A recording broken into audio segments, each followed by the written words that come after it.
Hello and welcome to the deep dive. Great to be here. Today we're getting into something pretty significant. Former U.S. President Trump's idea for this, well, hefty 50% tariff on EU imports. Yes, a big number. And now this surprise delay. So the big question is, what's really driving this and what could it mean for, the UK, the EU, the US, that whole trade network? Absolutely. It's complicated. And to help us make sense of it all, we're really pleased to have Dr. Richard Hayes with us again. He's a top expert in global trade policy, used to advise the UK Department for Business and Trade. Thanks for coming back. It's my pleasure. It's definitely a situation worth digging into. Lots of moving parts. Okay, so let's unpack this. This 50% tariff, it's not across the board on everything from the EU, is it? Which bits are they really focusing on? That's right. It's more targeted. The proposal seems to zero in on a few key sectors. The automotive industry is definitely one that's likely tied to, well, long-standing concerns about European car competition in the U.S. Okay, cars. What else? Then you've got agricultural goods. Specifically, things like cheese and wine have been mentioned. Those are, economically and culturally quite important for several EU countries. Right. Big hitters. And finally, aerospace components are on the list too. Now, that could cause some serious ripples through those very complex global supply chains in aerospace. And the justification from the Trump team, why this huge 50% figure, it feels quite dramatic. Well, the argument they're putting forward revolves around what they term unfair subsidies from the EU. The idea is that these give European companies an artificial advantage. Okay. They also talk about chronic trade imbalances, basically. The EU selling much more to the U.S. than it buys back. But that 50%, look, it's partly economic, but it's also a political hammer, isn't it? A hammer. Yeah, figure that high gets headlines. It sends a very strong signal, a message of decisive action, which plays well with certain voters. Now, this is where it gets really interesting for me. Trump isn't actually president right now. So why announce this and then almost immediately say, hold on, we're delaying it? Exactly. The timing is, well, it tells a story. Even out of office, he's the likely Republican nominee. So announcing this now works as a pretty effective campaign theater. Campaign theater, right? It's a signal to his base. Think about places like the Rust Belt states, areas where manufacturing has struggled. It reinforces that image he projects, the defender of American industry, against, as he frames it, unfair foreign competition. Keeps trade high on the agenda. Okay, and the delay itself, pushing it back to July 9th, what's the thinking there? Seems like there are a couple of main drivers. First, you've got, well, practical worries from inside the U.S. economy. How so? Think about American businesses that rely on European parts. Car makers in Michigan needing specific components. Aerospace firms in California with these tangled transatlantic supply chains slapping on a 50% tariff overnight. That would cause significant disruption, drive up costs for those U.S. companies.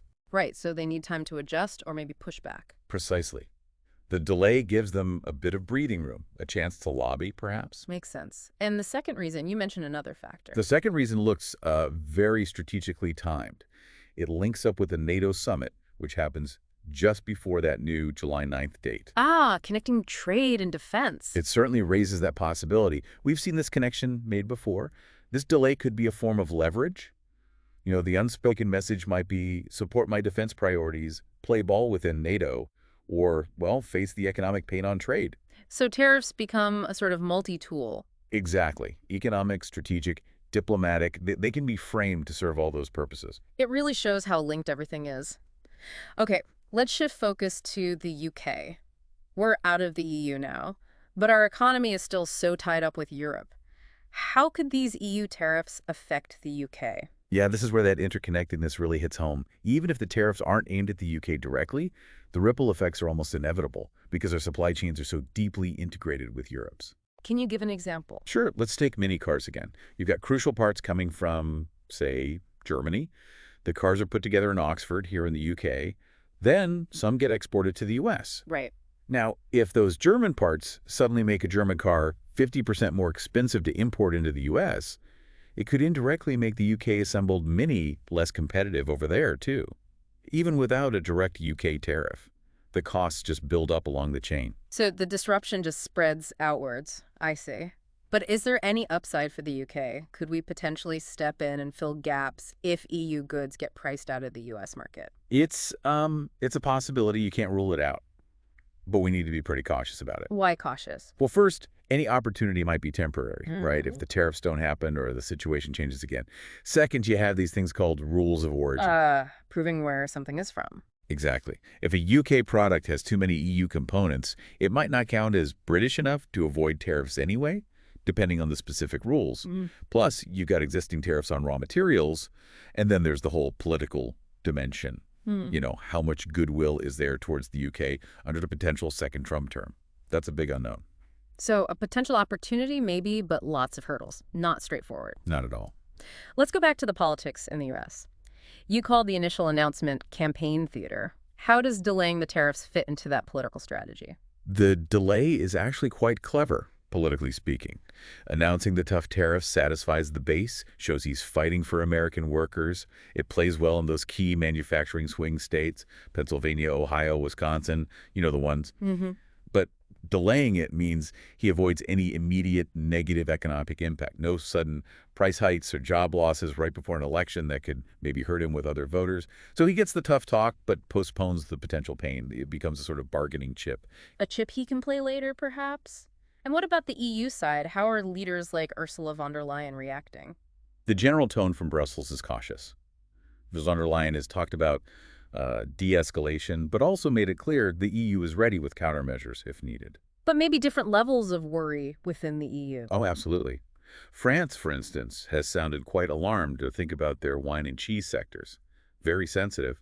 Germany, with its huge car industry, is probably doing some very intense, quieter calculations about the potential damage and diplomatic options. More measured publicly, perhaps? So everyone's kind of holding their breath, watching that July 9th date. What should we and our listeners be looking out for in the next few weeks?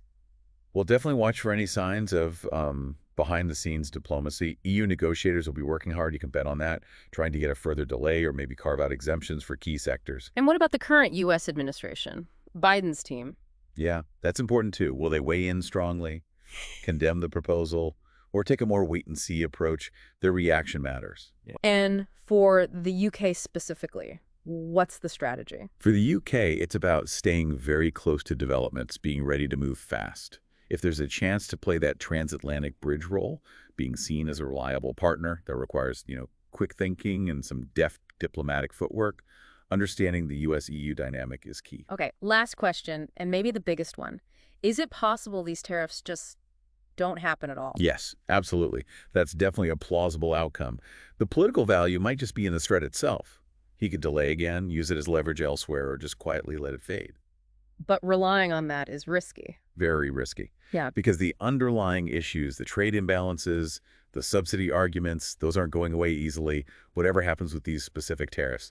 The tension is still there. Well, this has been incredibly insightful. You've really helped us get a much clearer picture of a very complex situation. Thank you so much for your time and expertise today. My pleasure.